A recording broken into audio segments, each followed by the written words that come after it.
What's going on, everybody? Welcome back to Weekly Cheddar. Jake Shavink here, of course. And man, Senior Bowl week is in the books, at least practice-wise. The game tomorrow. A lot happened this week from a Packers and an NFL draft perspective. And for a short time tonight, I think we're going to break that all down here. Senior Bowl week. I just want to start this off. It was a lot of fun.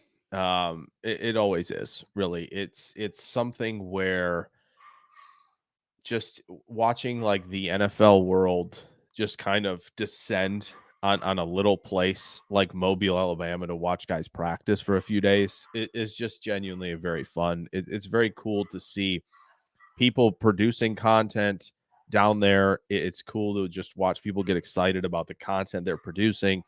It's cool to see people, getting together, hanging out, seeing each other for the first time in a while.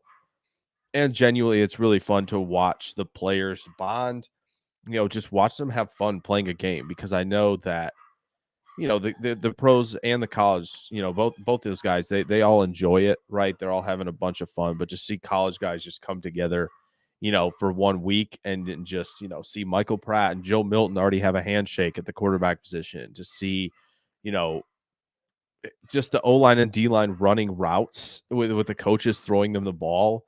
Um, at the end of practice on Thursday was just a ton of fun watching them line up, a couple of them line up 1v1, just to see how much fun it all is for everybody down there, as just observing people and observing the players. That was just genuinely awesome. And so, like, I had fun. We're going to talk about, observations, but like Senior Bowl week in general is just really, really cool. And so for those who haven't been down, I encourage you to make that trip. It's incredible. Uh, just to make it once, even just once, it is really, really awesome. So yeah, that's the little spiel on the Senior Bowl. From that perspective, obviously there are plenty of players we can talk about tonight, and we probably will. Like I said, stream's gonna be a little bit shorter. I think tonight we'll just kind of go over, um, some stuff on some of the players. If you guys, oh, how did this player do? Blah blah blah. And we can go through that for sure. Um, you know, it's it was fun to see, guys like Penix and Nix in person for the first time and all that. Um, it was cool to see, guys you've already looked at, and then see, okay, how are they going to do this week against top competition? And I brought him up all week, whether it be on here, for some videos, or on Clayton Street, JJ earlier this, like, we were, like, Quinyon Mitchell's just that dude. I hope Green Bay lands him. Uh, that would be incredible, honestly. If somehow, some way, Green Bay could land Quinyon Mitchell, I'd be over the moon. So that would be great. Let's get to some comments. Ian, how's it going? Says go Pack go. Mason says he thinks he knows that guy. Could be. Could be. Apparently Brian scares Mason. That's fun. And Brian's just here for attention, follows, and to make money. Brian does plug his stuff on stream. And if you want to check his channel out, he's got one called The Packer Way. Definitely take a look at that as well. Chris, how's it going? What's up? How's it hanging? Packers Kingdom says, what about the safeties? The safeties in Mobile? Okay, so not the safeties in Mobile, because they mentioned here Bullock or Tyler Nubin. I haven't gotten to look at Bullock really. All I know about Bullock is he's really, really young. He's under 21 years old right now. And he significantly got better as a tackler, at least from missed tackle percentage, from 22 to 23. As for Tyler Nubin, he's just that guy. He is that dude right now. Tyler Nubin is awesome. Everything well. If you're in a split safety coverage, if you're in too high and you're running a lot of that shell stuff, and you have a guy like Nubin who can get involved at the catch point, create turnovers, close on the ball, and then also come downhill and run and fit the run. He's complete. He's a complete player. So, is the ceiling as high as somebody like Kinchins? No, probably not. But the floor is extremely high for what you're getting in Nubin to be an impact player immediately. So I'm good with a guy like Nubin. Brian, I'm with you. Mitchell should be going before 25. He's probably a top 15 player in the class, honestly.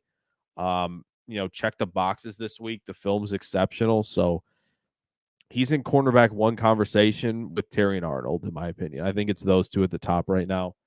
Um, that's what it's going to be fun. The corner stuff's going to be fun because we just don't know where all these guys are going to end up. They've been all over the place on mocks, like DJ and Brooks and Eric Edholm did one today, and they're just corners dropping into the late 20s. Corners being picked at 32.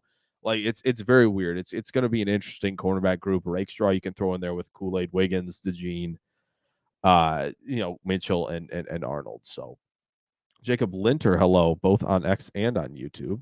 Very nice. The X comments do show up. But YouTube's obviously, more reliable. We never know when the X comments will go away. I don't know. It took StreamYard forever to get X comments on here. Mason asked viewer GM, would you rather have Rattler or Pratt? Oh, that's tough. If I knew Rattler was like completely matured, I like his ceiling a little bit more. But like Pratt just feels like the guy who's going to hang for a while, and maybe he ends up being a starter. The more I go through the Senior Bowl film, the more Pratt stood out in like the live viewings and all that stuff. I was, looking through it. I'm like, it looks like Rattler's the best QB down here. I think Rattler or Pratt, one of the two had the best week in Mobile. I think you could argue either way. Truthfully, in the practices, it'll be really fun to see, maybe who can maybe edge the other one out tomorrow during the game. That'll be really fun. Yeah, Bullock isn't the biggest safety. Packers can't. We do need some safeties. I'm worried Green Bay's going to do this thing again where they're going to go, oh yeah, let's try to just add some guys for 3-4 million a year, not worry about safety in the draft at all, and then just attack other positions. That seems like something Green Bay would do, but I'm hoping they can at least land one of Kinchins or Newman. That would be really good. Yeah, Jacob, that's a great point. Brownlee was named cornerback of the week by the American team, and I really liked what I saw from him because I think you got, truthfully, you got him, playing competitive, right? He's going to get up in your face and press. I just think the one thing, and he can recover well. He's got the speed. He plays the ball in the air really well. Brownlee, like, to me, if he cleans up his base and like when he's lunging and press and doing a lot of that stuff, his feet just get really wide and then he has to get into recover mode. I would love to be able to see him press and then still be in really nice position with his base to go kind of any direction. Because other than that, I thought Brownlee did extremely well. I think he was one of the reasons after day one of practice where I went, man, these receivers, what's going on? Other than McConkey was kind of like, all right, why isn't Leggett doing anything? Why isn't Wilson doing anything? None of the guys were really standing out. Jaquan Jackson even didn't do a whole lot the first day. He really, really turned it on the next two. But like Brownlee crushed it. I was very impressed, especially because I haven't gotten any live viewings on Brownlee. So I look up the name. I see he's on the list, right? You're going through all that stuff, trying to get all the names and the helmets and all that. But while they're stretching, while they're getting like the base stuff underway before all the excitement, like, Brownlee was awesome. I really enjoyed him. He did well. Yeah, I don't know what Brownlee's listed at, Brian. If he's like, is he sub 180? I feel like he might be sub 180. And like, yeah, probably too small for Green Bay. Oh well, Brownlee's fun. Love it. Had a great week. Yeah, Brian, I would agree with this. I think Pratt's ceiling isn't. I don't think he's quite reached it yet, to be honest. I don't know. Rattler to me is, if Rattler's gotten like the very like questionable stuff out of the film where it's just like, why have you done that? And like, he figures things out better against zone coverage with rotations pre and post snap, then I think you're probably going to get a better player. It's interesting because Nagy goes, yeah, Rattler's the team the NFL's higher on Rattler than the media is. And the media, I feel like when I see people tweeting about Rattler, I see people like saying like day 3 for sure, maybe round 4. And when Nagy says like they're higher, it seems to me like Rattler's going to be like a 3rd round pick, perhaps. It'll be interesting. Very curious to see like after the first three, because I feel like the first three are probably coming off pretty quickly, coming off the board quickly on draft night, even if Daniels doesn't go third to the Patriots or vice versa, whoever, if the Patriots don't take one of the three, I think it's going to be interesting, where like Knicks lands, where Penix lands, where, Rattler and Pratt, where both of them land. So I'm excited about this kind of second, third tier of QBs. You could probably say Daniels is in the second tier for most, but like so maybe the third and fourth tier guys. I'm intrigued to see where these guys land because there's still QB needs kind of across the board. You look at Vegas, you look at Atlanta, you look at Denver, maybe New Orleans, and there will be landing spots to be had. So Mason says he still has nightmares about skipping on Dax Hill twice. Mason, I present to you skipping on Kinchins or Newman 3 times, potentially. Oh, that would be something, wouldn't it? So yeah, that it is PTSD. The passing on Dax Hill was not very fun. He's not very big. 183. Okay, that's a potential nickel for a lot of teams. Not for Green Bay, but that'll be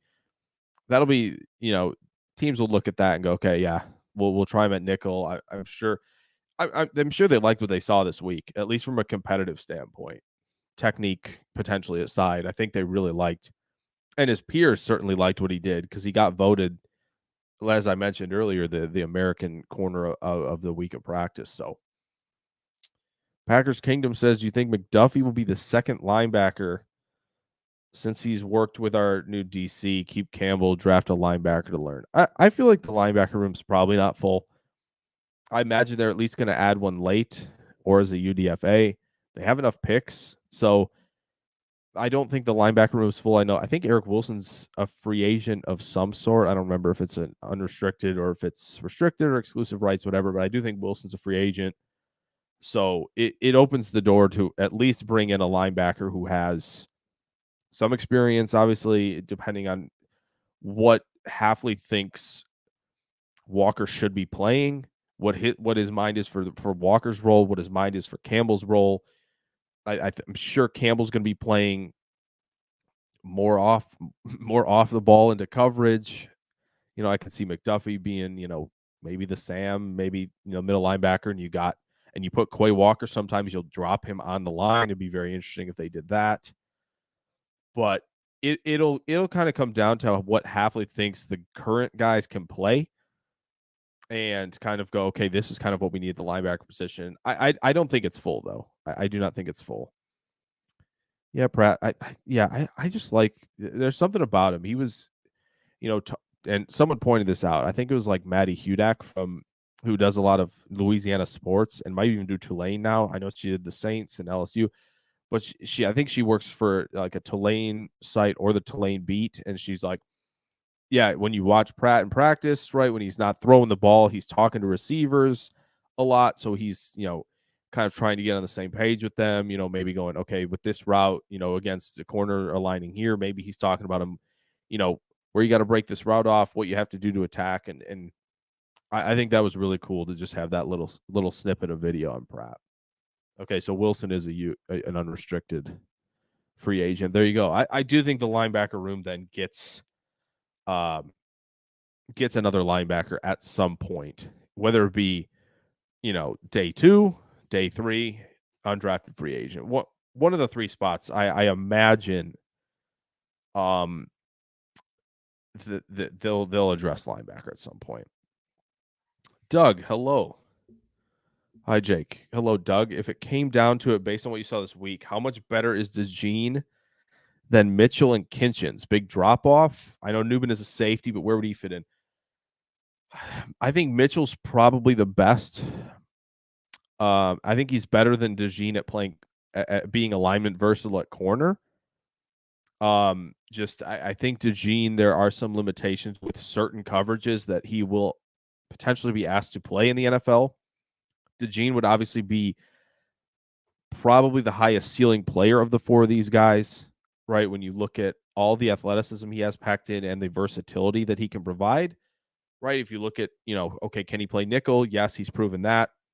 Can he potentially play outside in some schemes? Sure. Can he potentially play safety as well? So, I really I really like DeJean's versatility, but Quinyon answered the one question that I had about him. That's it. Like Mitchell was in a week designed for receivers to win. He absolutely erased guys. He's erasing Pearsall had a good week. He had 2 great reps on Wednesday against Roman Wilson. Made it look like Wilson couldn't get open at all. And if you saw only those 2 reps from Roman Wilson, you'd be like, well, he's not a winner this week. But you saw the rest of them and you go, Roman Wilson's outstanding. He's using the speed. He's using what he can do to get open. And Mitchell just said, no, you're not getting open on me. And so, like, for him to be able to man up, and he was playing a lot of off coverage, he was playing zone coverage. He, one of my guys, Couch Potato GM Juice, their stream will be on a little bit later. He asked him, what was the deal with like playing off coverage, and Mitchell answers, he's like, I was just comfortable doing that. I was comfortable having my eyes on the quarterback and kind of seeing more of the field rather than just lining up across the guy in front of me, which I think was very interesting. So I don't think there's a big drop off, to be honest, between these 4. I'll probably have Mitchell ranked the highest, then DeJean, and I'm working. I wanted to get a Kinchin's film room up for you guys today. I didn't get that done. Which not a lot of time to be able to put it together once I got back, but that'll be up on the channel soon. Him and Newman are pretty close for me. I don't think it's a massive drop off anywhere with those 4 players, Doug, to be honest. I would probably prefer to have Mitchell just because I think I know that we can be coverage versatile on the back end with him playing outside corner for sure. But any of those 4 would be really, really nice. Newman would fit in if they stayed with a lot of split field coverages. Maybe they can drop him down in the box too and play him a little bit there.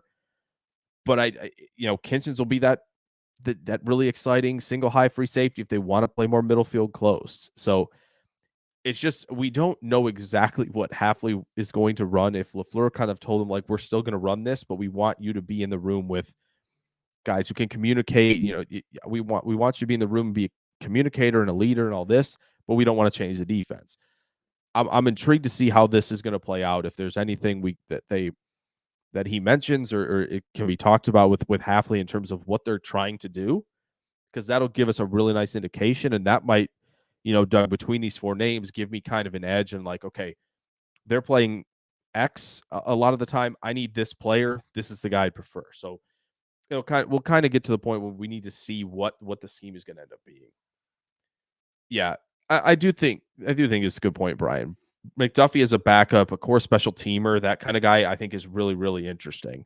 So he's a guy they need to have on the team right now. Should he start? Don't know. Packers Kingdom, I'll get to your question. I just want to answer this one because it's someone new. Adam is coming in, says, hey, he came here from Derek Bell's channel. Derek's really good. Derek does really good stuff, Steelers, and he does some draft film. He already did a film room on Nate Wiggins for those who are interested to check that out. I'm planning on doing one as well, but good chance you can go take a look at some Wiggins film on his. Welcome in, Adam. What do you think of the Arthur Smith hire, and think Jackson Powers Johnson is a good pick for the Steelers at 20? So the Arthur Smith hire, I think, is interesting because I think it gives you, it's going to be interesting how Najee fits there, because I don't know if Najee Harris is an outside zone guy. It doesn't really feel like he's ever been that.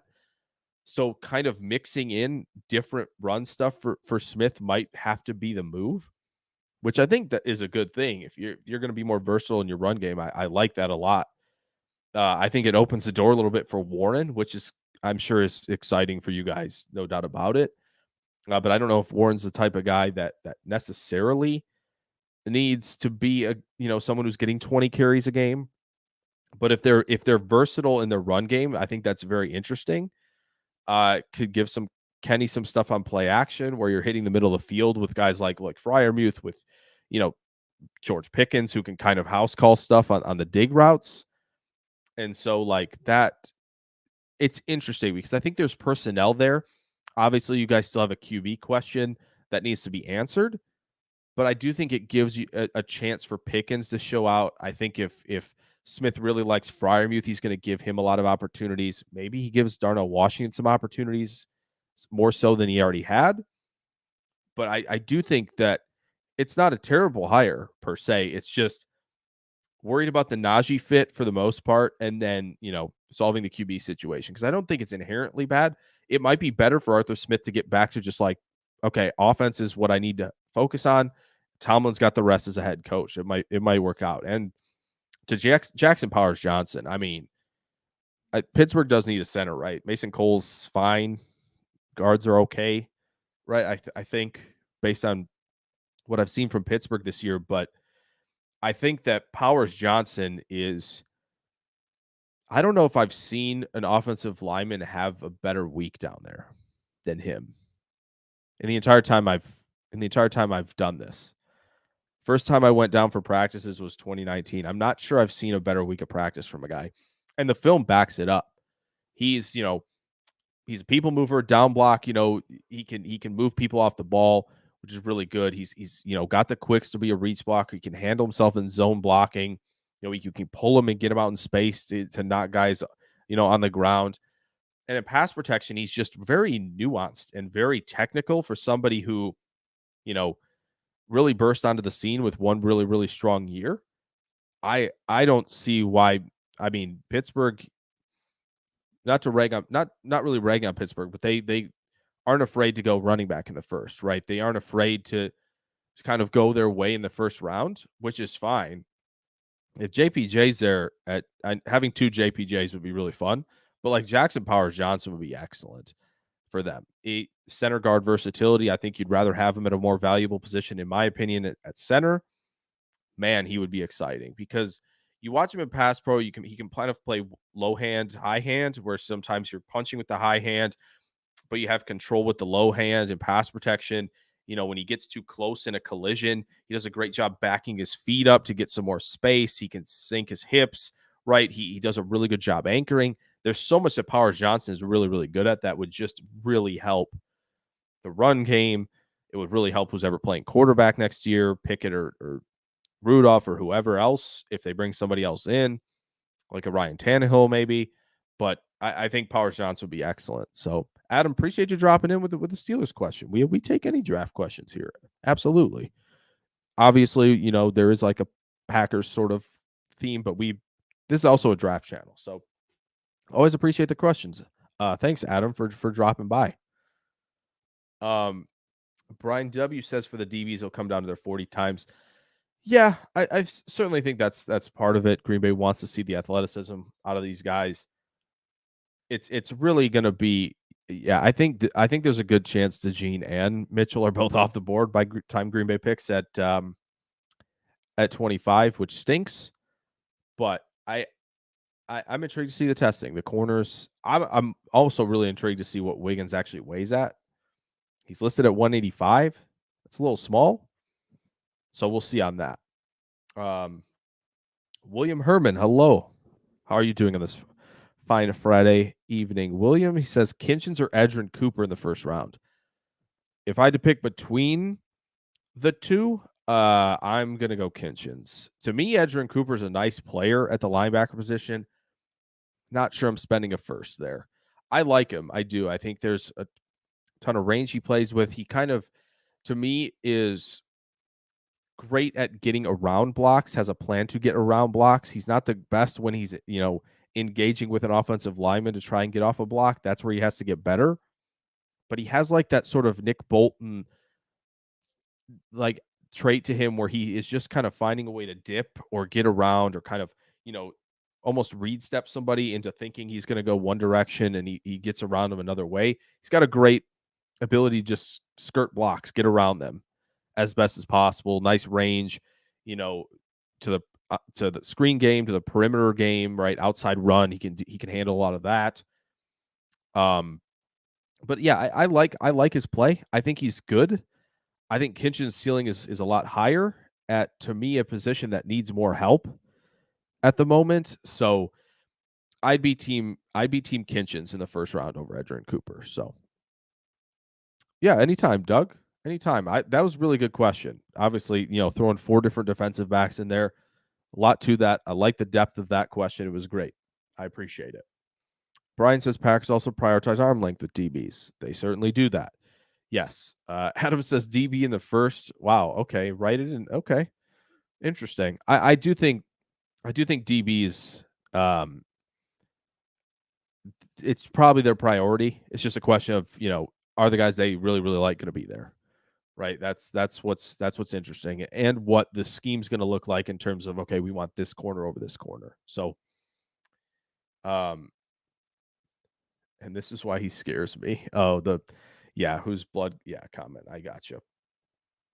Bill Patsis. Bill, hello. He says, would Dillon be better suited as an H fullback? I mean, he's got the size for it. I just think like DeGuara moves a little bit better than Dillon. So I'd rather have him just be a kind of a power back than anything else. But if they bring him back, that's fine. If there's anybody better suited as an H fullback that can join a really talented tight end room in Green Bay, Ben Sinnott from Kansas State would be awesome. I'm just imagining Green Bay in 22 or whatever if they want to call it 22, or they're in 13 personnel with Musgrave, Kraft, and Sinnott. That would be sick. I would love that.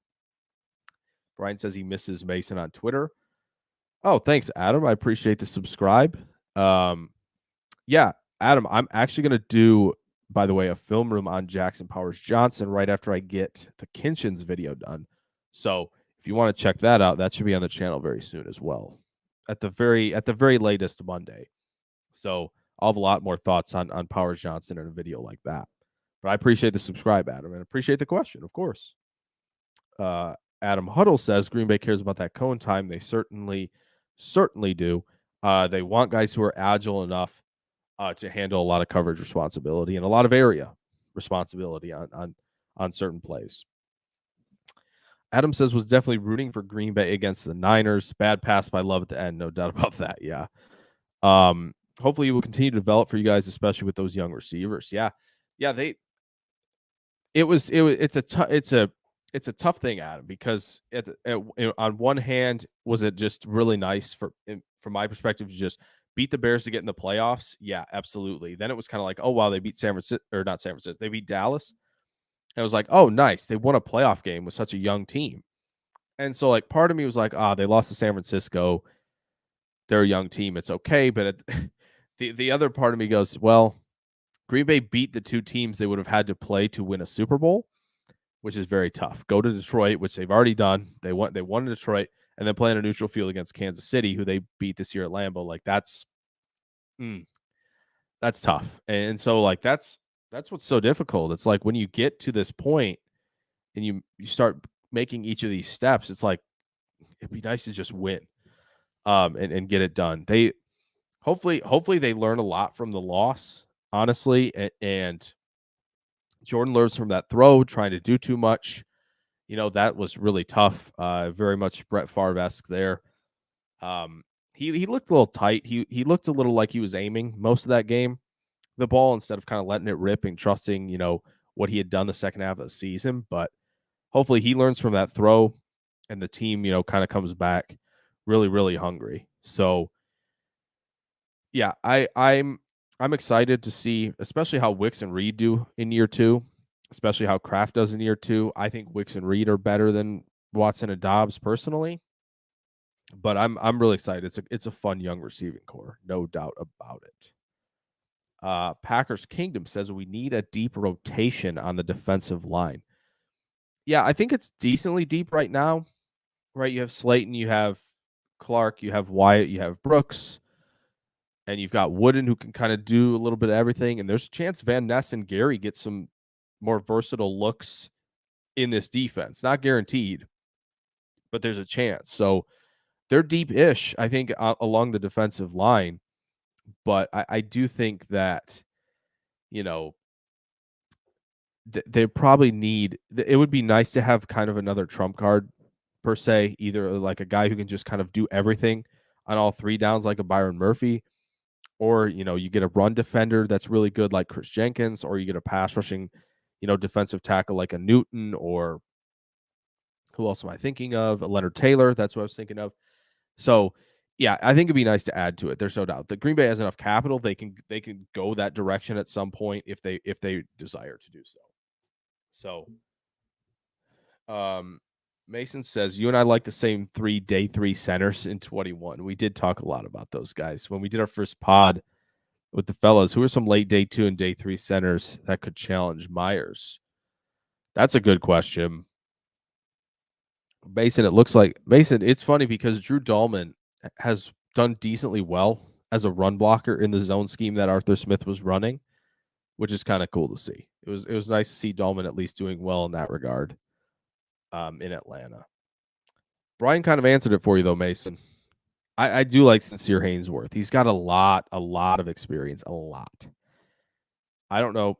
Brian, is it like 2,400 snaps or something like that? I think it's something like that. I would love to check it right now, but I got to get the second monitor. Someone unplugged it. Someone replaced it with a new one. I don't know what's going on here. I just got back here. I have no clue what's happening. So it wasn't set up or anything like that. So I got to freaking take care of that. So I can't really look it up. But Haynesworth is definitely on the list where he could challenge him. Would I rather have Powers Johnson or Zach Frazier? Of course. Haven't gotten to a lot of centers yet, but I have watched Haynesworth, and I do like what I see there. And that's, as I mentioned, a lot of experience at the position. So Adam says he sees a lot of the same characteristics in Love and Stroud. Both might meet in the Super Bowl one day. That would be awesome. I would love to see a Packers-Texans Super Bowl. Really, really would, because I think it's hard not to like what the Texans are doing, right? Like they get Stroud, do a little bit of an unpopular thing, going up to get Will Anderson by giving up a decent bit of capital to do that for a pass rusher. But it's worked out. Tank Dell looks great. Nico Collins in his third year, heck yeah. Petrie, Stingley, like they've got so many young guys who are doing well. And like Stroud is just a precise guy who can kind of do things out of structure. Love's kind of a trick shot guy who's kind of trying to work more in structure and be more, kind of be more in a process oriented mode. He needs to work on that, and he's taken some strides. So it's cool that they've kind of like, they started as this and they're kind of molding into like, players who can do both things. They can work within structure and they can get into the second reaction stuff. And obviously Love has a better arm and arm talent and can do some of the absurd trick shot stuff that like a Matt Stafford can do. But Stroud is just so darn precise in the way that he approaches everything that it's exceptional. It'd be a fun matchup, there's no doubt. Mason says never forget Jimmy Morrissey. That's a good one. Wasn't the Kentucky guy the other of the three whose name escapes me now? Brian, I was a Dahlman stan. I was a big Drew Dahlman guy. Big Drew Dahlman guy. Yes, Jimmy Morrissey. That's right. He was Kenny Pickett's center. Goodness, yeah, that's right. Yeah, Morrissey. I think he was drafted. Who was he drafted by? He was drafted by the Raiders, I think. Right? Was that Mayock's last year? Potentially, or was that the year after his last year? I don't remember, but I remember I thought Mayock drafted him. I'm pretty sure, and he really liked it. And I liked Morrissey. I thought there was definitely something to work with there. So yeah, Morrissey and Pickett. That's right. Yeah, that would be the duo there. Okay, it was the Raiders. That's good to know. Yeah, yeah. I'm trying to think who the other guy was with Morrissey and Dahlman on day 3, and I can't think of it. But yeah, that's cool. It's always fun. It's always fun, going back, especially when you can see a lot of these guys live. Like Illinois didn't have a ton of guys when I was there to watch and go, yeah, oh yeah, NFL player. There was one guy though that the moment I got to watch a practice that was like, oh wow, this looks like an NFL player, and it was Geronimo Allison. Funny enough, so that was really cool. But I haven't gotten a lot like Pitt that's really cool. Like obviously got to watch Addison play before he went to USC, which is awesome. Like that's fun stuff when you get to see and all of the DBs really from Pitt, any DB basically. They do a great job coaching those guys up. Almost 4K. Holy smokes. Gosh, that's so many. That's so many for Haynesworth. Jeez. Just to add Haynesworth and Pratt to your team, there's enough experience there. Raiders, it indeed was. There we go. Okay, yeah, definitely fine. Mason, I thought it was a Kentucky guy. I want to say it was a Kentucky guy. Or maybe he was just blue. It was a blue team. But Packers Kingdom says, I want to build up the trenches. It could be Gary and Kenny and TJ and Sweat. Well, so Tavondre Sweat's going to be, I got to raise this. Sorry. I'm going to raise this so I don't have to lean over a bunch. There we go. It's interesting because Tavondre Sweat had a great week. Now it's too high. There. Tavondre Sweat had a great week. He's running people over. Right. When he can land a good strike initially, it's basically done. And he got a little swim, little arm over move too on somebody who I thought did, I thought he did. I didn't know he had a lot of moves in the bag. Lost my train of thought there for a second. And so if he can add moves to the bag like that, he can, anchor against the run against double teams. And then, when he's one-on-one, he can just kind of just bull rush, and it's kind of wraps, which that's a tough combo. And I think, is he going to be on Green Bay's board? I'm not so sure. Would I love to have him? Absolutely. Absolutely. So, Ian asks, is Chris Jenkins as good as Cullen Jenkins? I mean, they're both really, really good run defenders. Like, Jenkins can really sit leverage, have good vision against the run, and be able to shed blocks. So I thought that, he has athleticism to develop into a pass rusher. Chris Jenkins does. Cullen's probably Brian pretty much typed the same thing. But I'm gonna say it. Don't nobody look at Brian's comment till I'm done. No. Cullen was really well rounded, but I do think Chris is, as good or maybe better to, is as good or better as a run defender. Just has to unlock the pass rush ceiling that I think many people think he has. So I think he can be as good. He'll be an early down player, even at like a 2-eye or 3 tech to kind of start his career and just be able. They may ask him to 2-gap and he might be able to do it. He's not going to be a nose tackle, but he can also potentially 1-gap. I think he's going to get a lot of looks from teams because I think he can be versatile in some regard, and the athleticism. I believe he was on the freaks list. So, oh yeah, Juice Williams, yes. It feels like it's not that long ago, but it is. Yeah. Juice Williams, Mikel LaShore, Rashad Mendenhall. What's crazy about Illinois is they had, A.J. Jenkins get drafted in the first round by the Niners, which was insane. Oh, Luke Fortner's a good shout, but I think he was a year later or two. I'm pretty sure Mason's right here, and it's Drake Jackson. Not the pass rusher from USC, Drake Jackson, but the offensive lineman from, I believe, Kentucky, Drake Jackson. So that's the guy. Fortner, I think, was a year or two, even 2 years later, maybe. Fortner was in what draft? No, Fortner would have been 1 year later, I think.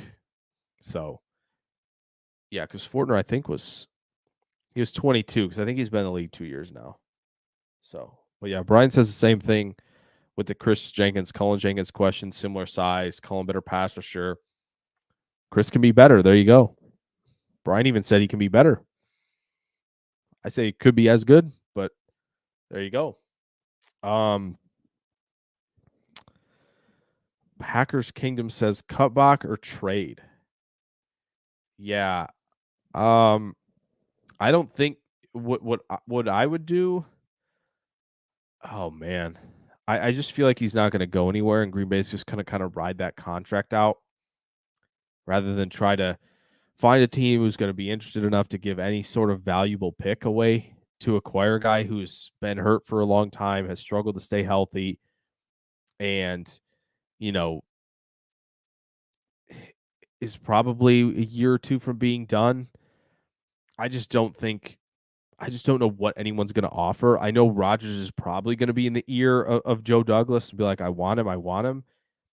But I'm not sure the Jets should be doing that, to be honest. They need to get guys who are younger and healthier and can play. And you have better odds of guaranteeing a full season from them. I would try to trade him instead of cutting him outright. I don't really know the cap situation that much, but if the Jets would take him, I'd consider it. I just have no clue. I just have no clue what they're going to offer. Yeah, I agree, Packers King. I agree. The Jets probably would take him as long as Rodgers is running that show over there, which he kind of is. But I do think how much are they really going to give? So, Brian, we kind of are old. Yeah, Fortner was 22. Yeah, I was gears were turning. I'm like, Fortner was in the same draft that Walker was in. So, yeah. Golrock George asks, does Rosengarten look like a day 3 O-line guy the Packers seem to like? Okay. I'm going to do one thing here. I want to make sure I want to make sure that I get this right because I want the size. I want to get the true measurables here for him. So I'm going to go looking for that in a moment. Shouldn't be too long. Okay, I found his stuff.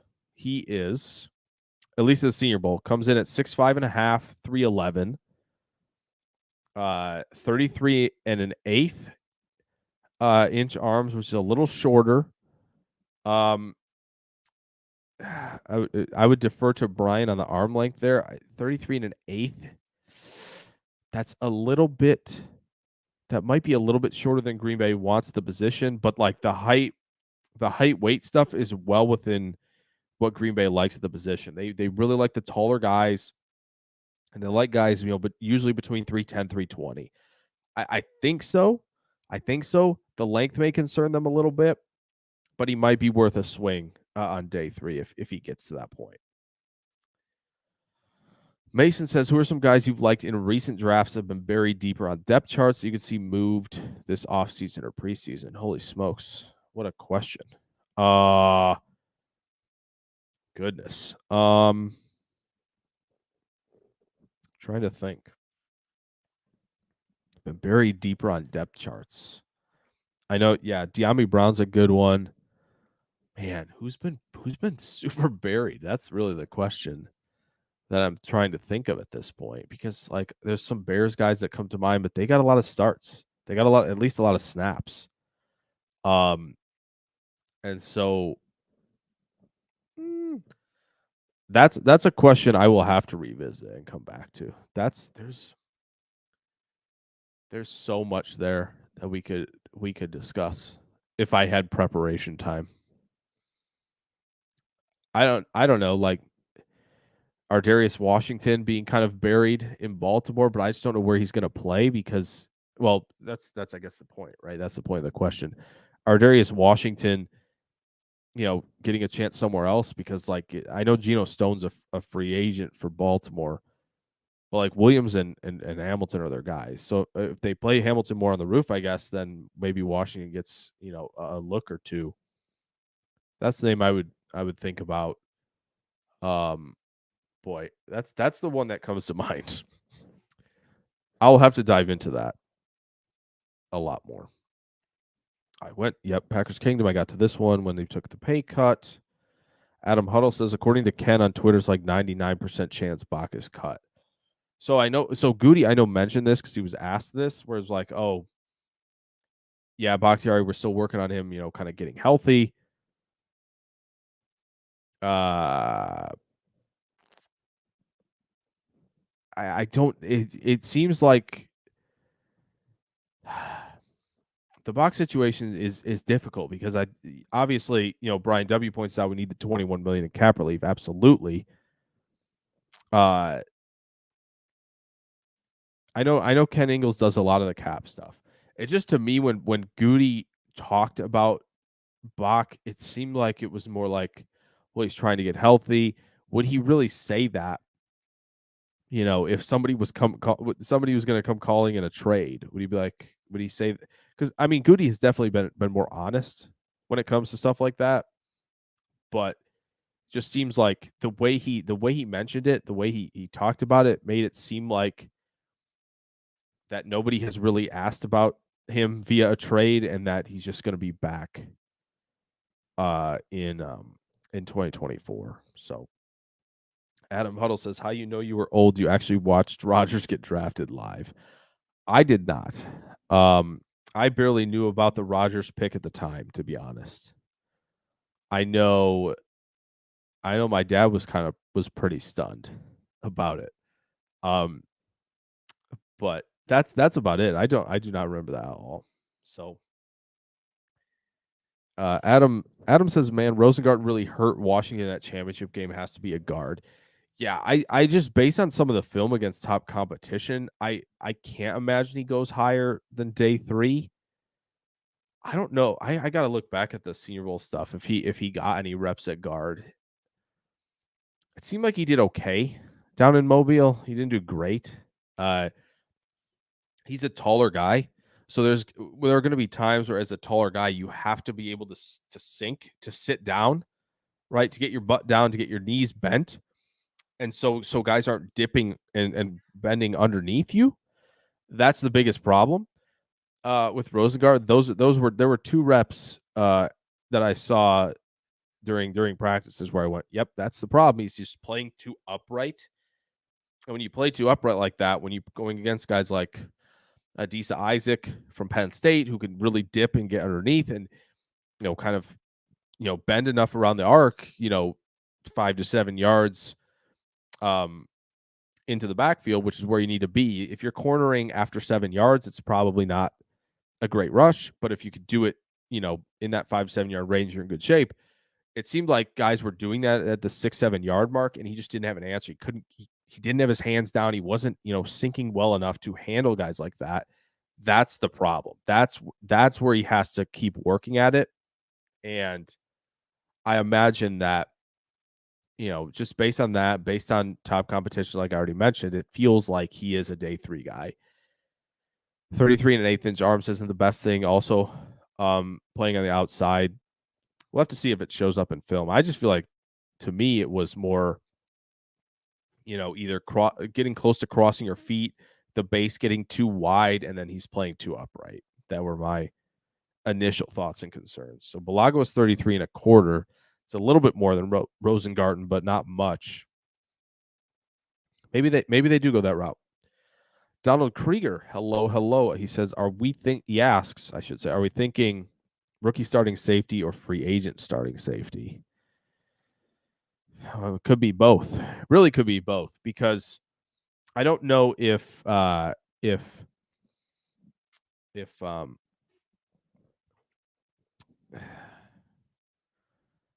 don't know if they're going to want to go, and I know some people have voiced the concern of like, oh, do you really want a rookie starting safety in this defense? Maybe not. I do think they're going to have to bring potentially either someone back, or they're going to have to sign someone on the cheap, just because there's not a lot of depth there, right? Rudy Ford and Savage are free agents. I don't think you've seen enough from Anthony Johnson Jr., who is still in the transition to playing safety, right? I think Owens is a free agent too. It's like, there's way too much. It's just too bare, the cupboard at safety, to not add one via free agency and draft one. I think, to me, there's like a couple safeties late that I could see maybe getting a starting gig early.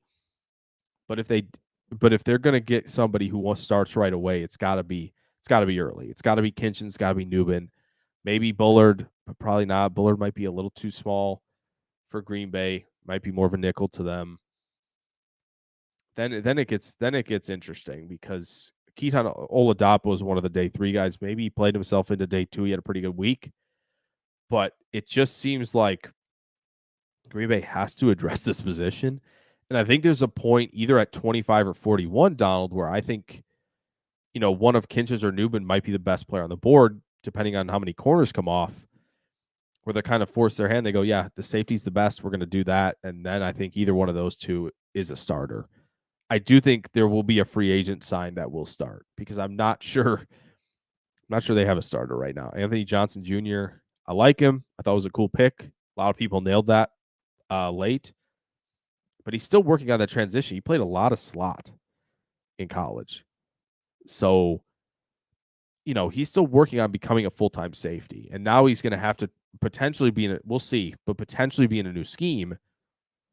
That's not great for a guy who's still making that transition happen. So Mason says Jake only picking Washington because I had him as my second highest safety in that class. That just came to mind first.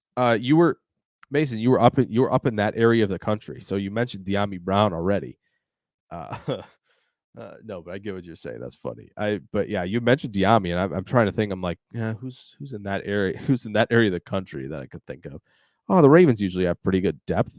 But I do think Trent Simpson, your guy as well. He might be getting a look. Next year because I think Harrison and Queen are free agents. So this is the thing, Brian W. Exactly. This is what it sounded like. He said long way to go, which to me, yeah, he might have had another, reconstruction done either in like September, October last year. Or maybe that's what that tweet was. Where he was like, oh, what did he say? He was like, remember the date. It was someday in November. Maybe that's when the comeback starts for him. I don't know. So it's very possible he did. And it seems like, the way Goody mentioned it, it seems like even week one of the 2024 season might be out of the question as well. And so like that to me is another reason where it's like, is a team just going to kind of be like, yeah, we'll take a peek. It's still probably only the Jets, right? It's still probably only the Jets because Rodgers is there and he wants him on his team. Adam Huddle says, does ever a guy with a name like Rosengarten need more sand in their pants? That's fair. That's fair. Ayers Joy says, weekly cheese wheel. Yes, yes, yes. Packers Kingdom, what about Mason Smith? He's a lot of traits. Plenty of size, 6'6", 315. If that's indeed what, he measures in at. There's a lot to work with there. In the mid rounds. That might be tempting because he's still a pretty young player. So he just hasn't put it all together really yet, even for one season. So that to me is the concern more so than anything else. It's like he just hasn't been able to really string games together and put together some consistent, the consistent stretch of play where it's like, I'm not sure why he entered. Unless he got some advice from somebody that he's going to be going highly because of his traits. I know traits are more important to fuel the production, right? Like that's important for sure. And those traits can be unlocked to be productive. But at some point we got to see something. I just feel like we really didn't see a whole lot. There were like little flashes in the pan here and there from him. So mid round, maybe would consider a swing. If he's picked in the third round by Green Bay, that's probably not good, right? The track record's not been great, but maybe. Ayers Joyce says, since Hafley's open to robber, I can see Anthony Johnson Jr. being the third safety who subs in and also occasionally plays nickel or dime. He does look pretty fluid. Yeah, I mean, he handled himself pretty well in the slot at Iowa State. So if they went big at the nickel position, maybe they I don't know why they haven't considered him being that guy. Maybe they don't think he's athletic enough to do it. But I thought he did fine there. So, that's something, it's something to consider. There's no doubt. It's a good point. Brian said AJJ also played 3 high his senior year. That's true. That's true. Good point, Brian. That's true. They were doing some weird stuff on defense, the Iowa State team. It was effective, but it was strange. So it's not like stuff that's like, you look at that and you go, oh, that's definitely translatable. We definitely do that here in the league. It's kind of like, no, not really. It was weird, but it was very cool. It's a fun defense to watch because of what they do and all the responsibilities that come with playing 3-3-5.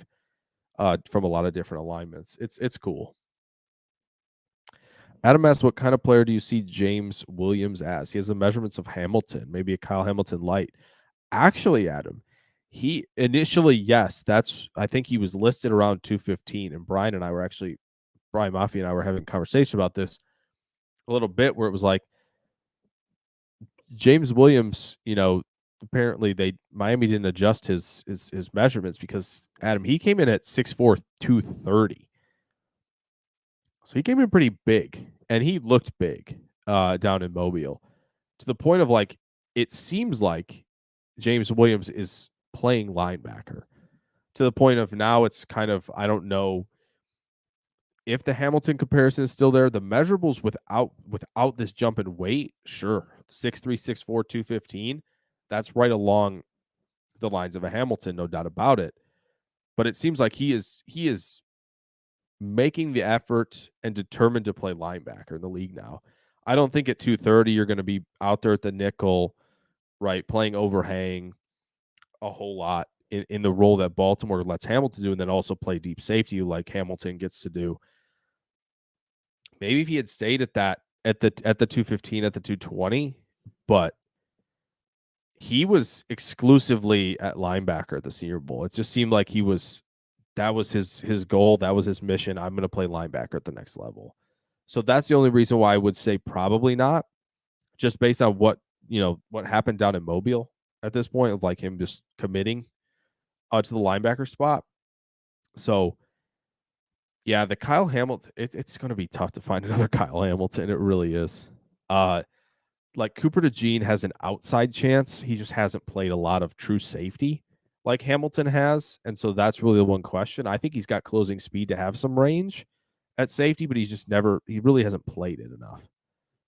So Cooper might be the closest. And he's down 10 pounds to where Hamilton is. It's tough. It's going to be tough to find a player like that.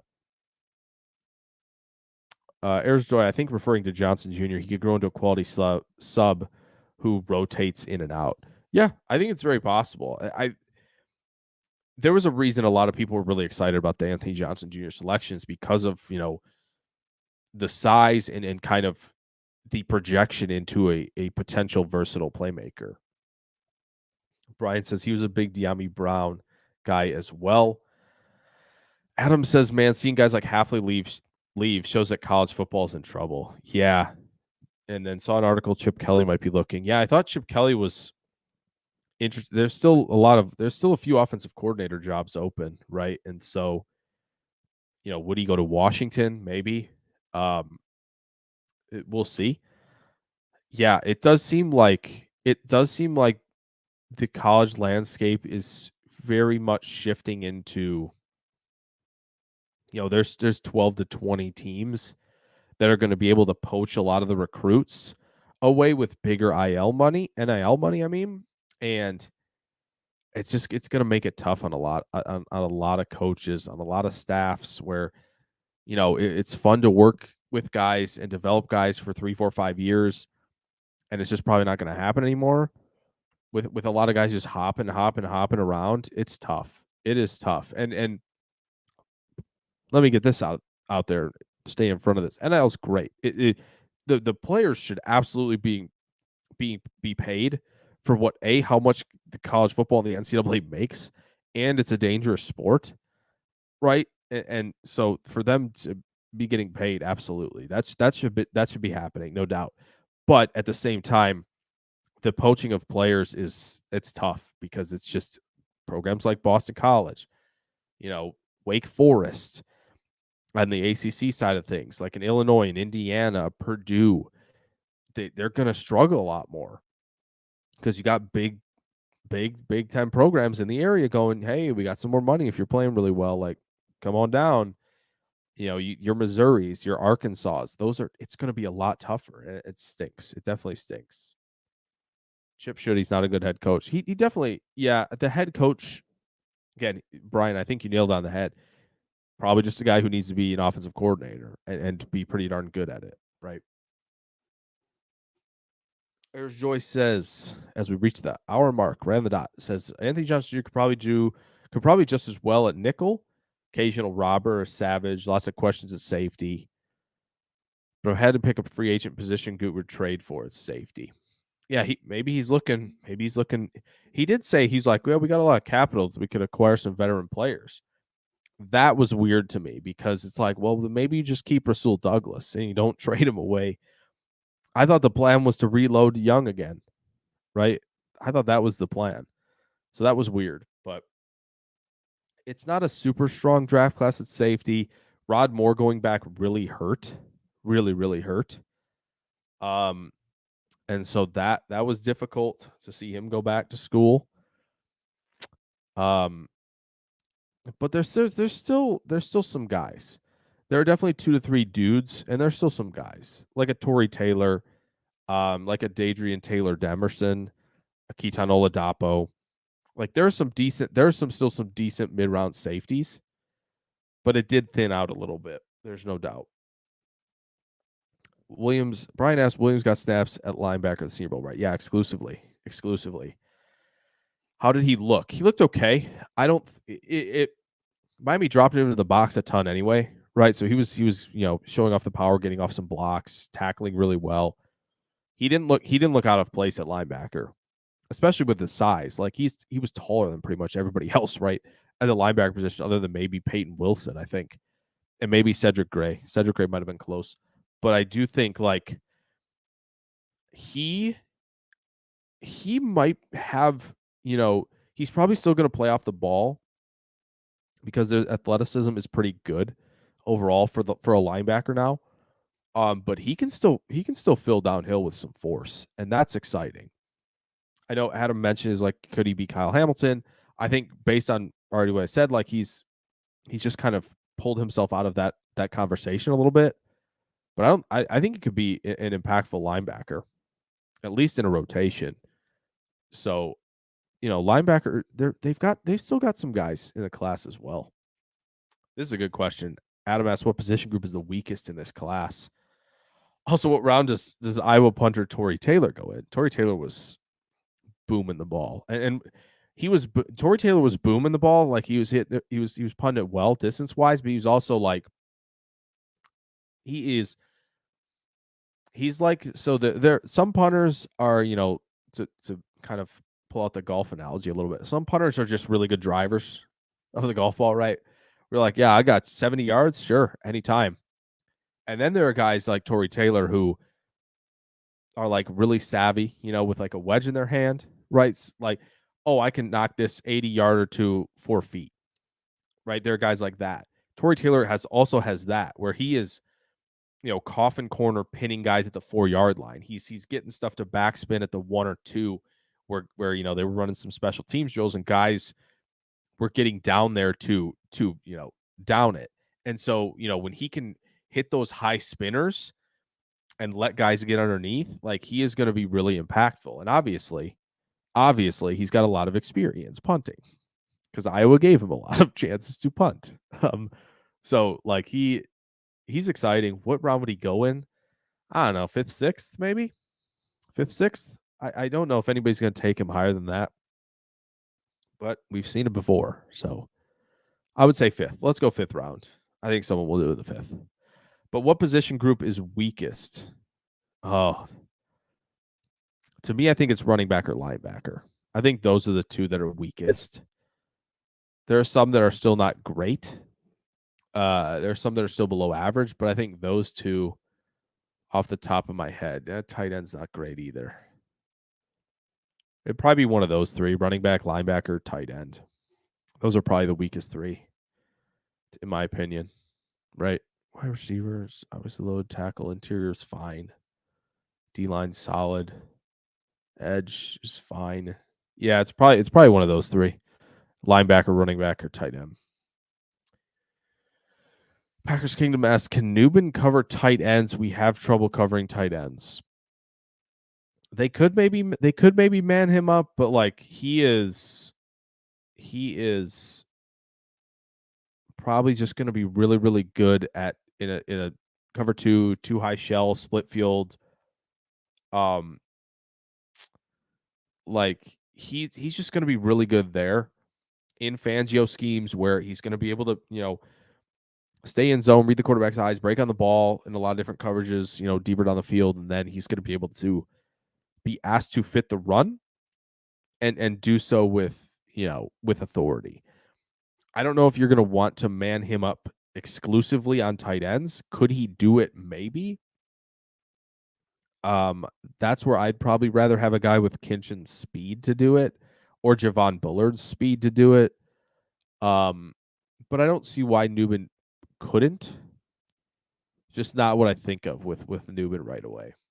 So yeah, Brian, I watched some Taylor Demerson, and I saw Devin Jackson tweet about him as well. So I got to some Taylor Demerson, and I like it.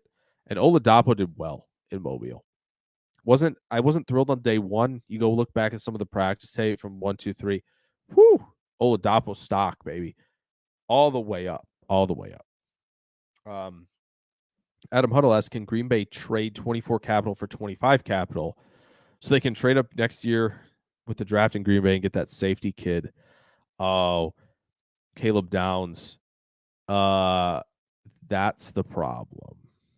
It seems Adam, you have figured this out, because Adam and Brian have told you, first off, everybody wants Caleb Downs, but Caleb Downs is only a freshman about to be a sophomore, which is insane, by the way. Absolutely absurd that Caleb Downs is only a freshman. There are some other safeties, though, that are very talented in college football.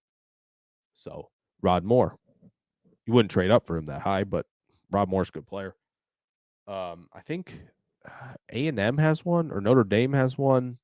There are some really impressive safeties, not just Downs. Matt Ariza or Taylor. I always thought Ariza was that guy that I mentioned before that could just kick it. They punt it a long, long way, and really struggled to pin it inside the 20 when he didn't have a giant runway to punt the ball. So I would take Taylor. I liked Stout and Stonehouse better than Ariza in that draft. Yes, I watched punter film for that draft because everybody was talking about Ariza, and I'm like, all right, well, okay, let's find out if he's actually the best. And I felt like Stonehouse and Stout were better players.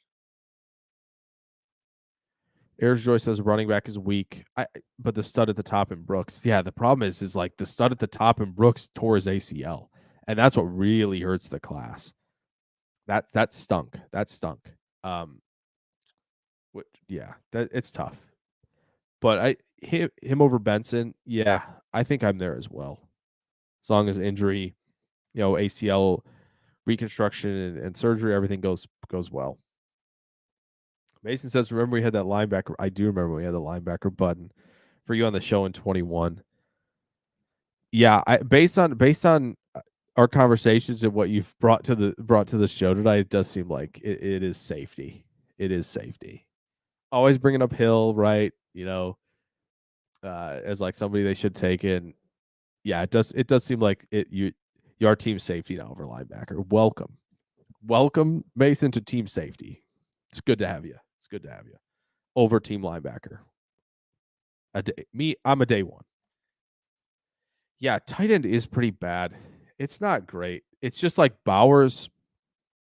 I think Bowers does a better job of carrying tight end over someone carrying the running back group. That's really the difference. If Bowers wasn't in this class, it's tight end by a mile. It's just that Bowers is like Atlas, basically. He's like carrying the tight end position on his shoulders, and he's got to be tired. It's Mason says also mocked Ardarius to Baltimore, and they got him as a UDFA. I agree. I think this is very true. Eric DaCosta is somewhere on draft Twitter. He's a quiet observer. He's just interested in what outside opinions think. And they seem to just nail it in the draft every year. Airsjoy says Terry and Arnold, DeGene, or Newman isn't there in the first. I'm open to trading the first. I think Newman will be there at 25. That I know. Don't make sweeping declarations on February 2nd, but I'm not sure that Tyler Newman's going to do something like run a 4.3 flat right, in the next month, and we're gonna be like, oh my gosh, he's gonna go top 12. I just don't think that's gonna happen. I think he's a really, really, really good player who does everything, and might test good, fine to good, and maybe overlooked a little bit. I think, yeah, maybe the athleticism might be the question mark, but like I think he's still fine as an athlete to the point though where it will be like kind of you're in the 20s to 40s and you're just sitting there like, this is a good player. Why isn't he gone yet? Kind of feels similar, not to comp him to Antoine Winfield, but it was like, why is Antoine Winfield still available in the 40s? It was just really strange. So I think there's a chance Newman is available at 25 and 41. So that's entirely possible. So I do think Newman will be there. And I hope, Airs Joy, for your sake, they take him. Right. Arisa did have a cool nickname. Yeah, Punt God's a pretty good nickname. We got that special teams talk, Brian. You know it. We got to cover all our bases here. We got to cover all of them. Adam Huddle asks, is any truth to the Ohio State DB coach coming to Green Bay? It's not impossible, right? I haven't heard anything to that truth or rumor of what's ever going on. I do know Hafley is going to go through everybody, and I think this has been talked about already, right? Or Hafley just kind of is going to go through every position coach and be like, all right, this is who I want to keep. This is who I don't. And then we'll go from there. Does that mean the Ohio State DB coach comes to Green Bay? Possibly. We'll see, though. We'll see. It's possible. Wouldn't rule it out. But we'll have to see what he thinks of kind of the DB coaches in Green Bay and what he thinks of them. So we'll see. Okay. I just want to make sure, Adam, if you could put how to pronounce your last name, so then I know, then I'm talking to you when I bring up your questions. But how do you pronounce that? As someone with a last name that everybody asks to pronounce, I get sometimes a frustration. So I'd love to know what the pronunciation is there. But you asked dream free agency signing. Brian, I see this latest comment. Oh, goodness gracious. Honestly, Brian, you should tweet that, but hold one second. Adam has dream free agency signing for Green Bay. Mine for the Steelers is Snead. Oh, my goodness. Oh, okay. Vin's sick. Okay. It's just a C sometimes has an H, and it's you never know. And so I want to make sure. Okay, Vinsick. Adam Vinsick says that he wants Snead for the Steelers. Everybody's be lining up for L'Jarius Snead this offseason. Pittsburgh, the Lions should sign him. They got a lot of room to do so. You got to think if the Bears don't tag Jalen Johnson or re-sign him to a big deal, that they're going to be in on Snead. Snead was excellent. PFF is not on the same page with those who think Snead had a phenomenal year. It's very weird. Don't know why. But like that was super strange. So like Snead's going to be coveted by like everybody. But I like that. That would be sick. Snead and Joey Porter Jr. would be sweet. For me, I'm not going to, it's not a bank breaker, but I would like Geno Stone from Baltimore, the safety. That would be kind of a dream one for me because I just think Green Bay can't spend a lot of money. Right, they've got big cap hits to Preston and Devondre Campbell and obviously Bakhtiari. Aaron Jones carries a big number, so it's gonna have to be some like a dream would be like, somebody who's in the budget. I think Geno Stone is potentially in the budget. Would love to have him. I think he, obviously he had 7 picks. That's not really what draws me to Stone. It's just more of like the reliable play down to down. But I do think like the safety room needs it. So that's what I would say. It's not as exciting as Snead, but I do think he is a really nice player. Adam Huddle says Tyler Newman feels like a Bill. That would be unfortunate. That would be unfortunate because they do need safety. Micah Hyde's a free agent. Could come back to Green Bay. We'll see. If he runs 4.45, he's cemented as the pick blazing enforcer. Yeah, that'd be a great time for him, and I think that would be sick if they locked him in at 25 with a day like that. Brian says Goody's log on the RS website drafting to figure out who to draft. That's so funny. Oh, him and the Colts GM. Yeah, Ballard's on draft Twitter too. or Ballard's just on like big strong athlete Twitter, where he's like, "Oh, this dude's big and he's a great athlete." Yeah, you're on the team, brother. You're on the team. Um, Ballard's cool. Ballard did a great draft last year. Love it. Brian, you should go post this. You should go post according to Jake's sources. Ohio State DB goes to Green Bay, and I'll be like, "Oh, I have so many sources. Trust me, bro." That'd be really funny, honestly. Drew, what's going on, man? How you doing? Excited for your guys' show tonight, by the way. And it was great to see you in Mobile this week. Both you and Juice. That was fun. I didn't get to catch up with a lot of people, but I was really really glad I ran into you guys. Really really glad.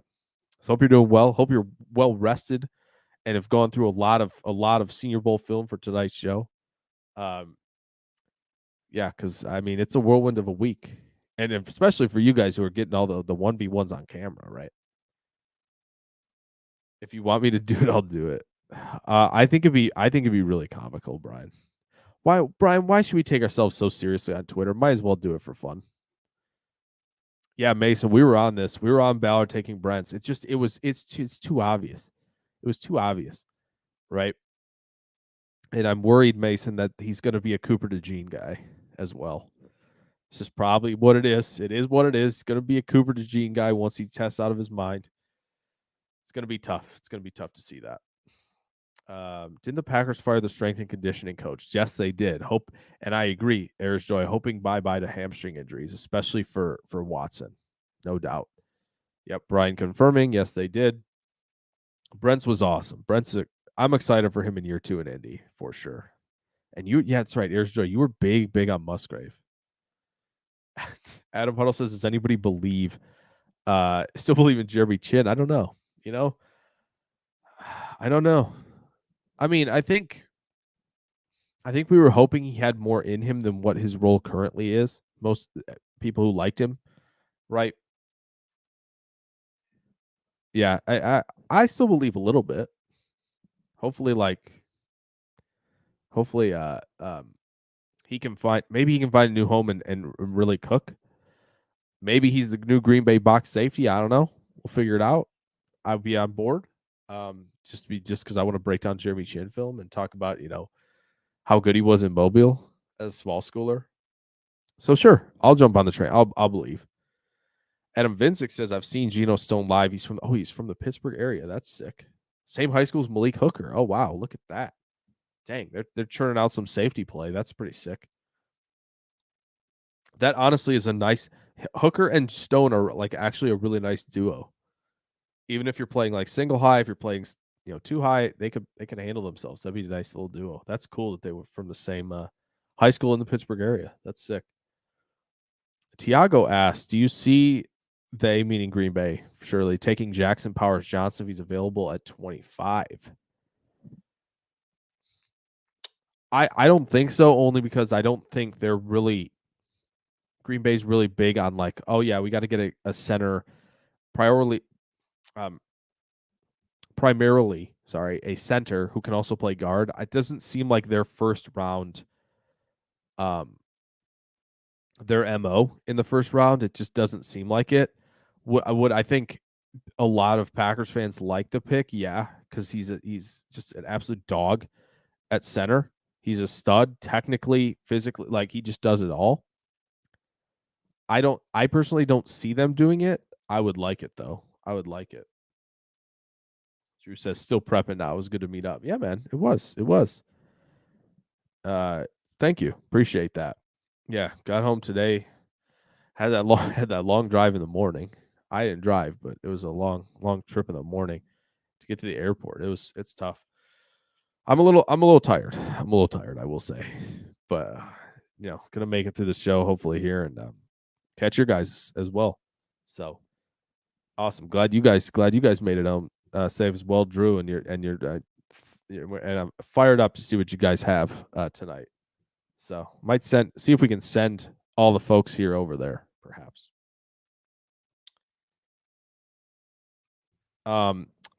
Brian says Mason's giving off the trust me, bro vibes. That we called Ballard. Oh, that we called Brents to Indy. No, we did. Trust Brian. Trust. We did. We were on the train. Trust. Trust us, bro. Not just me. Trust us. Oh, this is a good question, Mason. Speaking of the Colts, how does Dodds not keep? I don't know. The Raiders went with Telesco instead, which I know, Mason, you have a connection to Telesco, which is sick, and it's nice that he's back as a GM. But I'm just not sure why the Raiders, they're going to keep Pierce. It'd be nice to have somebody like Dodds as the GM. I don't know. I don't know how. I understand a little bit of like Adam Peters getting one for Washington. That's fine. Did you really tweet this, Brian? Did you tweet it? Oh, you did. You did tweet it. Oh man, that's funny. But yeah, Dodds, I'm really surprised. I'm really surprised. At some point, right? Like I understand maybe Dodds was kind of like apprehensive about going to like Carolina. Totally understandable there. But like Vegas seemed like the spot. It's like you have to contend well in this division. Dodds has worked under Ballard. He's going to get some athletes who are studs in the room. I don't know. It's weird because I feel like the one thing the Raiders do have going for them and why the Telesco fit makes sense is that they have Devontae Adams, Jacoby Myers, and Hunter Renfrow at receiver. Those guys all are slow relative to the rest of the league. They're 4-5 guys. That's Telesco through and through. Sorry, Raiders fans, you're not getting a cool receiver in this draft who can run fast. It's just not happening. Tiago asks, are there any good safeties in the third or fourth round that you feel could be automatically starters? It's a good question. I think Tyke Smith from Georgia is intriguing. Potential starter. Keaton Oladapo from Oregon State, for sure, is one that I could see being a starter. Other than that, I brought up Dadrian Taylor Demerson from Texas Tech earlier. He possibly, and then Torrey Taylor from Air Force, who won the Thorpe Award, by the way, is getting like no buzz for winning a Thorpe Award. I understand sometimes the Thorpe Award it doesn't work, right? Like Kobe Bryant won the Thorpe Award over Sauce Gardner, his teammate, because he had a lot of picks. So I get it, the numbers matter, but like I feel like we just haven't. Or Trey Taylor. Did I say Torrey Taylor? I might have. Now I'm second guessing it. But Trey Taylor from Air Force, like he's interesting as well. I don't know if Oladapo might automatically be a starter. I just think the safety class isn't super deep, where some of these mid-round guys are probably going to need a little bit of time. So it's just not very deep, unfortunately. I do think obviously Kinchins, Newman, Bullard, and Bullock are probably starters. But other than that, it's kind of a flip of the coin. Is that question? Do you pass on talent versus fit? I mean, I think Jackson Powers Johnson is talented and fits. I think he can fit in the zone scheme. I think he can fit with gap stuff. Right? Is it really getting retweeted? I swear.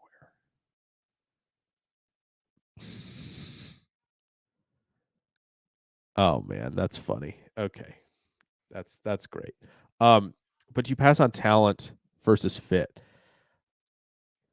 Yeah, I mean, as I mentioned, he is both talented and I think fits fine. I think Green Bay has shown that they run the ball in a variety of ways. Their run game versatile, so I don't think Powers Johnson is going to struggle in any area like that. And he's dominant pass protector. He would fit perfectly.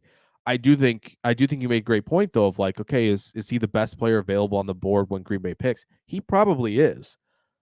So it's just a question of is Green Bay going to kind of make that move of like, oh yeah, we're finally going to draft an interior offensive lineman that we value enough in round one. They passed on Creed Humphrey, who a lot of people thought was a round one talent at center. I'm not sure if they value the position with the talent and fit. That's it. It's just a positional thing more so. But I do agree with you. Green Bay needed some more superstars. It'd be great to have another one on offense, especially on the offensive line, at a position that could be upgraded. I like it a lot. Ayers Joyce says it doesn't feel like the defense has a consistent it factor player. Jair on and off, Gary and Clark as well. Maybe that's what Goot looks for in free agency. Don't mind trading the first for elite player. So, yeah, I don't know. I don't know what Goody's going to look for in free agency. It's gonna be interesting. He's going to stick to the budget. We'll see if he brings back Ford or Savage to play safety. But I do think there are options at safety for cheaper. I don't think they're going to trade the one for an elite player. I just don't know what elite player they'd be doing that for. But I think that it'd be nice to have an it factor. And I think guys like Newman, guys like Mitchell, Kinchin's potentially when you reach that ceiling, and then DeJean are like guys, even Kool-Aid, I think are guys who can be it factor players. Byron Murphy included on the defensive line. They definitely need those guys, those types. Mason said, I thought the Chargers were the spot for Dodds. Harbaugh. Oh, that's right. Harbaugh did work with Dodds. Yeah, Dodds, but Hortis from Baltimore. That's tough. It's a tough battle between those two. Dodds has to get one soon. Who's on the hot seat? Who's on the hot seat? I mean, if the whole operation crumbles in New England or even with the Jets, if the Jets operation crumbles massively and everyone's healthy this year, that might be the turnover spot, right? For Dodds to take over. Maybe even also in New York with the Giants. I don't know how much range Daboll and Shane are going to get, right? But I don't know. To those guys, I think they're on thin ice in the Northeast right now. That's really good. Honestly, I think it's very funny.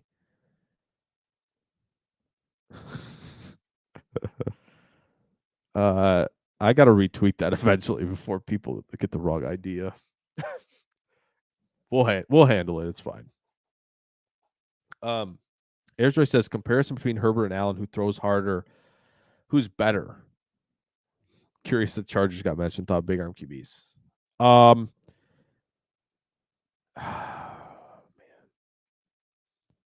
I think Allen throws harder. I think Allen's better. I think Herbert's a better processor and more accurate. But I think Allen's like the legitimate game changer runner. Like Herbert can run. He just chooses not to. He's more risk averse. Allen is not risk averse. We know this. Allen plays like every play is his last play. But I do think Allen is a little bit better in terms of like offering so much out of structure running, all that stuff. I think he's better. A little stuff in my nose. Here's where I asked: Is Powers as good a guy like Quentin Nelson? I don't know if I'd say that. But I think he's pretty close to Creed Humphrey. Humphrey and Linderbaum. I think Powers Johnson might be in that tier with Linderbaum and Humphrey as center prospects. Quentin Nelson was another level. I think he was my top prospect in that draft. Pretty sure. Nelson was levels up. He really was. Oh yeah. Adam Vincic says, I thought Weidl in Pittsburgh's going to. Weidl did a nice job. That was an excellent draft, by the way, for Pittsburgh. I know the QB situation needs to iron itself out, but I think like Broderick, right? Got to turn my Discord notifications off so that doesn't happen again. Broderick looks good. Obviously, value with Joey Porter Jr. You could have had Brian Branch in the second round. That's insane. I love Keanu Benton, stud. Darnell Washington's awesome, and then I love Trice at the end, and Nate and Herbig's done well when he gets opportunities. It's like as good as it gets. And Weidl is such a trenches guy that it wouldn't shock me again if Weidl kind of goes, so yeah, this Powers Johnson kid's excellent, or maybe they like Amarius Mims, or maybe they like Troy Fautanu, right? Like if they go offensive line in the first, that will not shock me at all. But they could take one of the corners too. But Weidl obviously is a big. He came from Philly, I think, right? And so he's very trench heavy, and he emphasizes that clearly. So like if they went Powers Johnson, that would not shock me at all because I think that's a very Weidl thing to do. I would like that. No worry about being late, Mitch. It's all good. Glad you're here. Free agent safety like Chuck Clark, right? I think that's what you're talking about. might be a guy to think about. Yeah, they're going to have to go budget at safety, and I think that's a that's a way they should look as well. They got to get somebody in the room for cheap at safety for sure.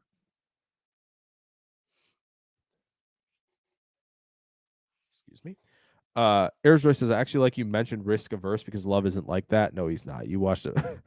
You watched two throws against Pittsburgh, right? Early season, there was a lot of stuff, and then of course, the two throws against Kansas City. Whew, wow. And then the one against the Niners was not great. There are times where he can kind of play risk averse football, but he's just naturally he's taking chances and he believes that he can make every throw on the field. That's very not Rodgers, very Favre-esque. But yeah, Love isn't like that. He says, they say hated seeing Rodgers be over careful. Glad we got a slinger. You miss all the shots you don't take and you learn more too. That's true. That's true. And I think Love is clearly the second half of the season was a better look at like, okay, can I be risk averse while also taking calculated chances? Absolutely. Like, I think that's what he did really well. But yes, he's going to learn some of those times. He's going to, why'd you do that in double coverage across your body? You donut. Like, it's not a great decision to make, but like he can definitely learn from it.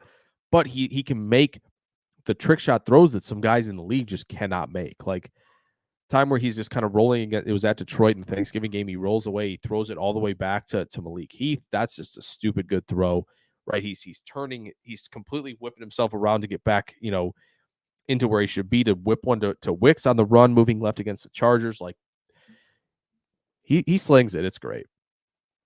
Yeah, all these guys. It was Pittsburgh just knocked out of the park. Really, Pittsburgh and Indy were two teams who crushed it a ton. Ooh, Mason, now we're talking. Get Balky out of there. Yes. Balky likes the bigs too, but he doesn't he often likes the bad bigs, right? Um he kind of goes a little bit along the lines of what Ballard does, but Ballard's just way better at it. That would be good though.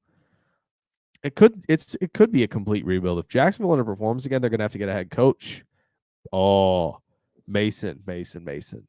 Ben Johnson, Ed Dodds in Jacksonville in 2025. Woo, that's a 1-2 punch right there. Hello. I'm going to tweet that out just in case it happens next year, and I've got it in the archives. Airjoy says LaFleur's play calling also got much better. Those calls didn't look great. Yeah, I think there were things that needed ironing out in terms of execution, O-line, receivers, Love himself. So I think there were things that the offense was still doing that they did early in the season, but they kind of let Love go get it a little bit more. Right. And go get buckets. Like 4th and 3, let's go get the bucket, throw it to like, it seemed like he let Love do that a little bit more. And the pass protection was getting better, right? They were figuring out like Walker was rotating in and out. They figured out he was the guy, left him there. It seemed like Runyon was starting to get more priority than Ryan was later in the year. And that's fine. But it seemed like everything was just gelling and LaFleur could kind of get more in the bag while also doing, like you mentioned, a little more simplifying. But the young receivers came on big time at the end. So they were crushing it. As I mentioned already, I'm pretty sure I'm team Wicks Reed over team Watson Dobbs. So yeah. Jake, this will be a short podcast stream, possibly. Oh, yeah, I get you. Yeah, we're already 90 minutes in. Probably gonna have to call it here in the next 5 minutes. Just being honest, but because exhaustion a little bit. Also want to get ahead on videos here on the channel for you guys, and food. Food would be good too. But yes, Mason has brought the heat tonight. A lot of you guys have. Adam Vincix brought both Adams, both Bryans. Airs Joy, Mitch came in, and there've been a lot of y'all bringing the heat tonight with questions, so I appreciate that. Airjoy says, I like Wicks and Watson as the primary guys.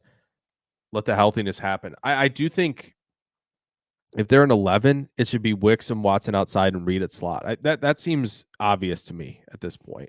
Like, I like Dobbs. He's consistently proving me wrong in terms of like developing him more as a route runner and flashing that ability more. And he's making tough catches. He just, to me, is very James Jones, where it'll be just like, I'm so frustrated with you right now.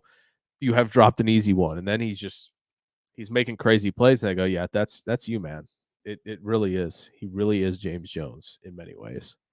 So, but I do like Wicks and Watson would be great.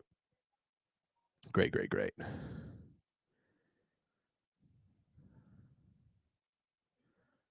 So, yeah. All right. If there are any more quick stuff on the Senior Bowl or anything like that, we will hit on that stuff. And we'll kind of close this thing out in a few minutes here. I just a couple quick updates for you guys who are subbed, who are following a lot of the stuff while we, see if there are any questions at the end here. If you didn't check out some Senior Bowl stuff earlier this week, posted a little bit of that on some winners from the first 2 days of practice. I was going to do one last night, but I kind of want to do an all-encompassing all Senior Bowl team, and I want to see the game first before we get that. So I'm going to have that tomorrow. You guys already voted on wanting Kinchins and Powers Johnson as film rooms. Those will be out soon. Dropped an Edgerrin Cooper scouting report for those who haven't seen that. Check that out. I know a lot of you guys already are talking about him, so wanted to give some thoughts there. I know there were other scouting report stuff you guys voted on. There was a lot of DB ones. Bullard, Sainra still, Newman, King, Kool-Aid I'm still doing. He'll be on there soon. So there'll be a lot of scouting reports and stuff, and we'll get into some rookie film rooms and whatnot. Going to have something. I don't know if Adam Vincik's still here, but I might do a little like video with film on some of the top 2023 drafts. Maybe one on Pittsburgh, just based on as we mentioned before, how really, really good it was. So there'll be a lot of stuff on the channel. I might drop a mock draft here and there. And probably going to do, since it was received so well this week, another round of send me your mock drafts, Packers fans, or send me all of them. If you want to send me a full mock draft, we can do that as well. So that was fun. It seemed like everybody liked that, so we're probably going to do that again at some point. So draft, film room, all that good stuff on the channel coming very, very soon.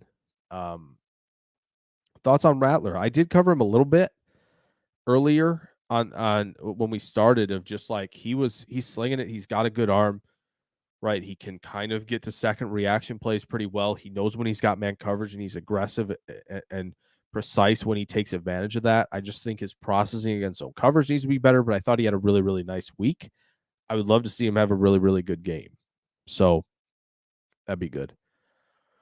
Mitch says Bo Melton is my sentimental favorite. He is an exceptional depth piece. There's no doubt. His emergence has obviously kind of a little bit shut the door on are they going to draft a receiver at all? I would still like them to grab speed at some point, but not just straight line, not like an Anthony Schwartz, nothing like that. Not just guys who run fast, who are like, oh, you can run fast. And it's like, well, you don't do anything else as a receiver. I don't like it. But someone with speed who's reliable, has a little bit of route running chops to them, even just if he's on the vertical plane a lot, running hitches, comebacks, that's fine. We can work with that. But I would love to add some speed to the receiver room. Airs Joy asks AD Mitchell in the second. He's a guy I like a lot. Electric, fast feet for his size. Good sideline ball winner for sure. Wild card pick, I know, but he's talented. He is smooth. And there are plenty of times when I watch Mitchell and I'm like, oh, he's running, he's pressing vertically, he's doing a good job there. He's treating everything as a vertical route, right? And his pad level's low, so he's not raising up out of low pad level to kind of be an indicator for if he's going to break. He got Terry and Arnold to open up a few times in that matchup, which was really nice to see. Beat him on a slant route. He's a very loose, flexible player through the break point, which is really, really good. There are some finer details of the game he needs to work on. There was a rep. He ran a dig route against Terry and Arnold, gets Terry and Arnold to open up, wins the dig route. He's wide open.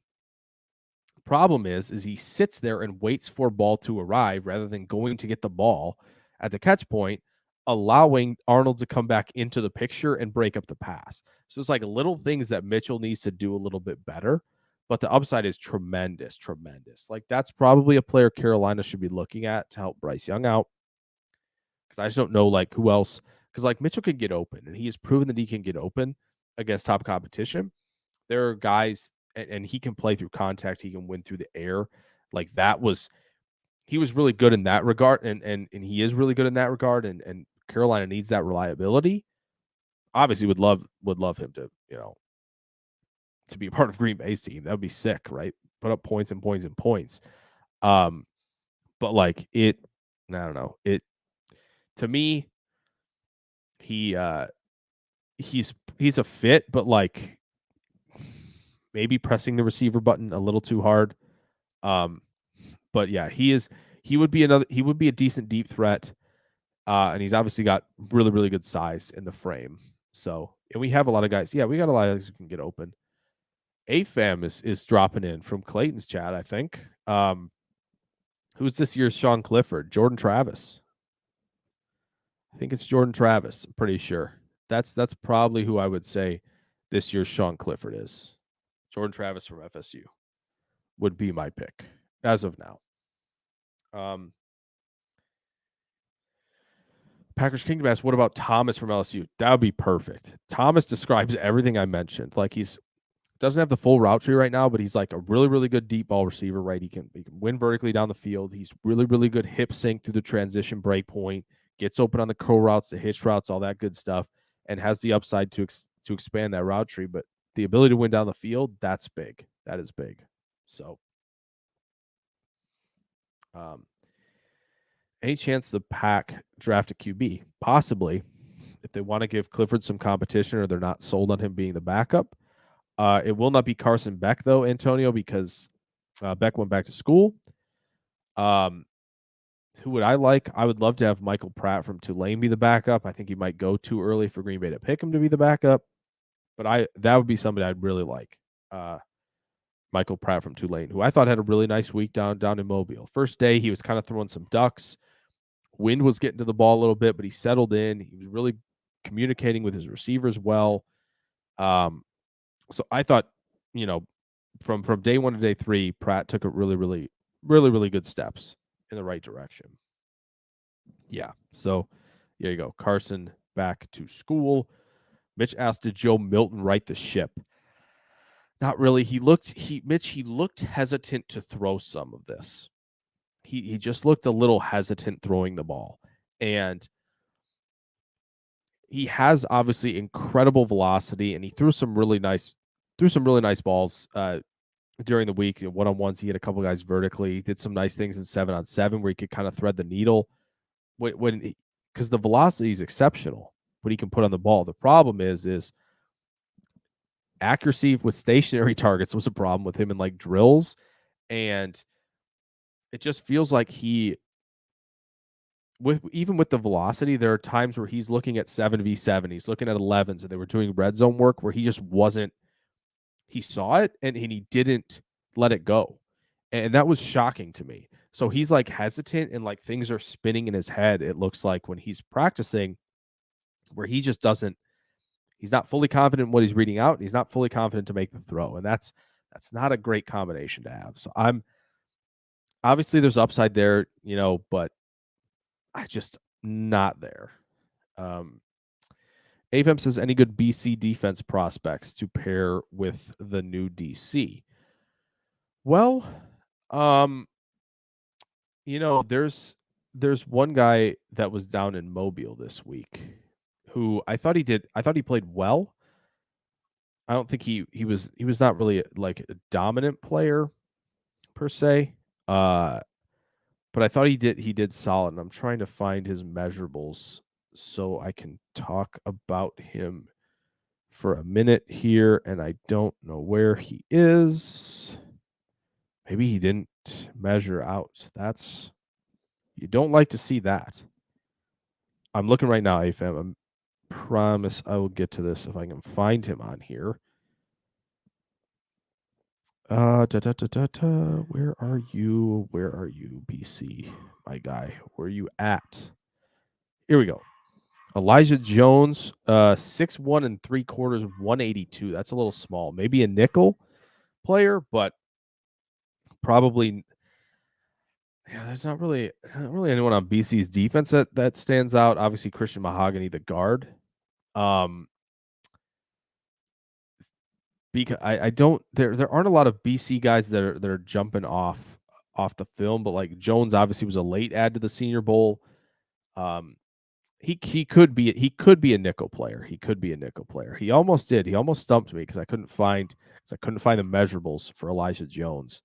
I keep thinking Elijah Higgins in my head, and that's not correct. But yeah, I don't know. I think Mahogany is more likely a fit right at guard than anything else. Higgins may be a nickel though. Might be a nickel corner. There's Joy. I hate to say, but I don't think we drafted linebacker early, seeing the prospects and what good likes. Yeah, the problem was Edgerrin Cooper. Everybody loves Edgerrin Cooper. 6'2", 227. That's a little small for Goody's taste. I think it's more likely going to be a Junior Colson from Michigan that catches his eye over anyone else. Cedric Gray from North Carolina, perhaps. But other than that, like it's going to probably have to be later because I thought Cooper was going to be bigger. I thought, he's taller, right? 6'2", 6'3". We thought we'd maybe get 235, and we didn't get that. But yeah, Campbell being cut doesn't really help. But Milton feels like a tight end. He's big. He's like 6'5", 335. Big boy. Yeah, 6'5", 335. That's for QB. I mean, he's in the like Richardson camp of like that's great size of the position, but Richardson's just got great feel as a passer. I thought he was more advanced, anticipatory with his anticipatory skills than people gave him credit for, at least the mainstream folks. I was a big fan of Richardson. I'm excited to see him in year 2. Well, if that is going to do it, it's going to do it. Yeah, we're nearing that 2-hour mark. We're getting close. So we're gonna call it here. But I very much appreciate everybody tuning in tonight. I know Ian was in here at the beginning, so was Chris. I don't know if they were just kind of lurking, hanging out. Obviously Mason, Brian Maffey, Packers Kingdom. Jacob Lintner was in here at the start. It was good to see him in here. Doug came in at the start. I know Adam Vincic and William Herman were new, which was cool. Bill came in. Patsis, I think he's new. It was nice to have a lot of new people at the beginning of the stream. And of course, Adam Vincic for being a Steelers fan and tuning in. That was really fun to just talk some draft. Obviously, Adam Huddle, of course. Brian W. is here as well. Donald, I know I saw you. I'm just scrolling through and making sure I get everybody. Airs Joy, Mitch, Tiago, I think was new. I saw Antonio pop in. AFAM, obviously, it was great to have you in here. I don't know if this might be your first time. I know Drew was in here earlier. I know they got a show to prep for as well. But yeah, great turnout again. Mitch, I think I mentioned you, but if I didn't, I meant to. But yeah, it was fun. It always is. It's always fun on Friday nights, just chilling with you guys, answering some stuff, going through Q&A, talking Packers and just draft in general. That was it's super fun. It's super fun. I appreciate you all. As I mentioned already, there will be like an all Senior Bowl team video tomorrow. There's a dog barking in the background. That's awesome. We love that. No, Donald, that's not true. We did not. It was just a joke. We're making fun of the people who get angry at people who have sources who, sometimes they get it wrong. And it's not a big deal, but people seem to make it one. We don't have a new DB coach. It's a joke, purely for fun. So no, yeah, that's Donald. That's not true. You retweeted it. I apologize, Donald. If you were in here, Brian and I were cooking that up for fun a little earlier in the stream. But yeah, Airs Joy. If Good doesn't take cornerback or safety in the first, would you see being the most likely? Offensive line, probably. Take advantage of the offensive line class, it being really, really strong. If it's a tackle with guard versatility, that could be in their alleyway. Or they just take a tackle because, depth, why not? So it's very possible. So Adam's going to retweet the news. The best. Thank you, Airs Joy. Thank you all. Cheers, AFM. Appreciate you dropping in again. It's awesome to see some new people in here. Check the channel out for stuff that's going to be a loaded channel to check out draft and Packers stuff and stuff like that for the next, probably 11, 12 weeks for sure. And then obviously Green Bay will have picked players and we'll go through their film. It's a never ending process. So I hope you guys stick around for that. JC Latham scares you, AFAM. Don't worry. He's not going to be on Green Bay's board. He's 330 at tackle. They don't go near that. They're in that 310, 320 range. We'll be all right. So if he scares you, that's okay. He'll probably be on some other team, so it won't be a problem. But thank you guys so much. I'll see you guys hopefully in the comments of videos, commenting on polls and on the live stream next week. Thank you guys so much.